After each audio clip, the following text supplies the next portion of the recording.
How are we doing, everyone? Sam here from United People's TV. As you can see, I'm here with Paul from Redmen TV ahead of the game of the season. It's always the game of the season for United fans. I'm sure it is for you as well. Yeah, completely agree with that. And this is a sort of, we've done Don't expect that to happen a lot, by the way. But I do agree with you in this particular So you might as well get the one out of the way now. But basically it's going to be a bit of an opposition preview. So me and Liam have had a chat ahead of the game, got our thoughts from a United point of view, but I don't watch any Liverpool for obvious fucking reasons. But seeing as we are playing you, I suppose we need to know more about how your season's gone so far, because we've just seen everybody wanking over Klopp. He's had his 1 year anniversary. The world is a wonderful place now. You've got Klopp here. What's changed? You know, is he actually the Messiah? He's both the Messiah and a very naughty boy. I think, like, he little bit of a guess the reference. Comments below. No, mate, things are great. At the minute, there was that moment when we were abject. Well, no, as I said, we were abject against Burnley. The result was horrendous. How we performed in the first 15 minutes of that game basically killed us off. But generally speaking, taking that out, by and large, the performances from Liverpool have been great this season, and it looks like a continuation from what we were doing last season. So, you know, it wasn't talk about that like bounce effect of a new manager. We didn't really have that. Things just steadily improved under Klopp, and then really from the turn of the year, from post January really, because we got into the League Cup final and what have you. And the Europa final. And the Europa final. But things improved once the fixture pile-up kind of got out of the way a little bit, and he managed to get his head round, and we started scoring a shit ton of goals. And we just looks like we kind of, with a little break, and then it's kind of coming back around again. It feels like a continuation of last season and the feel-good factor that was generated. Are you benefiting from not having European football? Well, it's hard to tell because it's still so very early into the campaign. It's not so much that.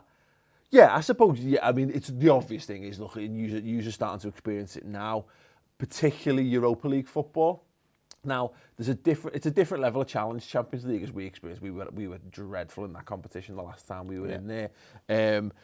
We were very good in the Europa League last year, but once Klopp took over, I would say, although there's not enough of a sample range of games to judge from, naturally not having to play on a Thursday night in the arse end of Europe, travel back and then play a game on a weird time, often not non-televised on a Sunday. That will have been some benefit. It's definitely going to be a benefit, probably by, they take a break in like December, don't they? So I think this month coming up is going to be a really telling period. Yeah, we've got Ukraine away, we've got Istanbul, so that's 2 fixtures we've got. And United this season, the two most stable countries you could probably go to. Literally, Luhansk is a war zone, so we can't play there. We've got to play in Odessa, and Istanbul is Istanbul. But United have been a bit indifferent this season. But against Swansea, first half, you weren't that good. They really got at us, and I think that's I don't know. I don't quite know what went wrong from a Liverpool perspective. We just didn't quite warm into the game quick enough, but. It's one of those games, and I think, and this is true of football in general, it's very true of us, is that I'll always back Liverpool's intensity under Klopp. It's one thing that he's gotten dead right. But what we've got that's going for us more so that it appears this season, because the work put in pre-season, and whether this will bear out for the whole season, I don't know, is that it matters less. As long as we're not fucked and out of sight within 15 minutes, I back our team to be fitter than anyone else we're coming up against. So even if we don't go, in an ideal situation, we come out the blocks like we did against Chelsea and just and blitz them or whatever. Yeah, but if that doesn't happen and we're struggling in the second half of football matches, I would bank us to come to be ultimately stronger. We saw it against Arsenal to some extent. Again, we saw it in the second half against Swansea and what have you. That's definitely a string to our bow this year. Well, if fitness is your biggest strength, what's your weakness right now? Because if United are going to Anfield, Anfield's always a fucking hard game. It doesn't matter how good or bad we are playing. Yeah, form's out of the window really. Yeah. But if there's a weakness that we should be going there to try and exploit, what is it? It's this guy here, I think. It's actually just Juan Mata. No, just him. This is just him. Just him. Just put him on. Yeah. He might not even start there. Well, that's a question in itself. It will Valencia can't fathom how he is a Premier League level fullback. Well, it's because Darmian's out of form. Probably Fosu Mensah is what I going to mean be is, all right back at some point. I've been expecting him to get rinsed consistently for years now. I mean, you go back to like Fergie when he was, was trialled. He was mint under Fergie, but it's ever since his injury he suffered against Rangers when he broke his leg in half, he's never really been the same player. But he seems to have found a new lease, a life under Mourinho. I don't think he should be our right back. He's not a fucking right back. Yeah. But it is what it is with Valencia. And people are expecting Daley Blind to get found out as well. That'll be lovely. Yeah, he's another one that I keep expecting him to be shit, and he's not. Yeah, so that's interesting. But the weakness for us is it's an obvious one, but it's set pieces still. I was over there on the pre-season tour and watched them doing a lot of work on positioning for set piece and what have you. And it's actually not so much our defending of the first ball; it's our defending of the second ball. And it'd be interesting to see whether, with just a little bit more time to work on it, so Klein, Lovren, Matip, Milner, Moreno, even though he probably won't play. And the goal and Karius, I think, have all been at Melwood over the international break. So he'll have had another week or so, week and a half or so to work with these guys. So I would suspect that's been a strong focus, because with someone like Ibrahimovic, I don't think we've proven, because it's been a problem for a few seasons, I don't think it's proven that we know 100% how to handle a big fella. And when it's a big fella with the natural footballing ability of that guy, something like that could cause us problems. I mean, if you look at the players that Mourinho signed this summer, like Bailly, Pogba, Ibrahimovic, we've got a fucking big team now. We scored three set pieces against Leicester, but I don't think Blind's going to start against you. I think Luke Shaw should probably start if he comes back, because that's probably going to be one of our main assets, is the strength, because you're going to play with such an intense press, as you always do. It's gegenpressing, whatever you want to call it. That should leave you with a high line, and if we can sit deep and hit on the counter-attack, which is it's what I expect us to do. But we fucked up against Man City in the first half. It's the only other team we've played this year that's really played with that intense press. That's what Guardiola does too. And we played into City's hands by sitting off them completely. And they had the individual ability to find the little gaps that we left. Are you confident of Coutinho, Firmino, and whoever else plays in your midfield of finding those spaces? Because if you don't do that, we're disciplined in defence. Yeah, I honestly, yeah. I mean, no, confidence is a weird word, because Mourinho is an expert at, parking the bus, basically being very, very tight at the back. That's his bread and butter. That's where he's had his success over the years. And any team can go into 90 minutes of football, defend with the lives, and not lose a football match. They can make it. You can make it difficult. So even world-class players can come up against that, and come against a lesser side. I'm not saying United are a lesser side. I mean, lesser sides do that and get results. We've seen him do it. We saw Chelsea do it against Barcelona in the Champions League years ago. When they just defended for the lives, shut Barcelona out, and they look like they ran out of ideas. I'm more confident than I was a year ago. That we have the system that we play and the amount of attacking players that we play within that system, that maybe you shut Firmino out, maybe you shut Coutinho out, maybe you shut Mane out, and there's three guys who all about movement, close control, skill, Mane's pace as well, but then you shut them out, that's fine.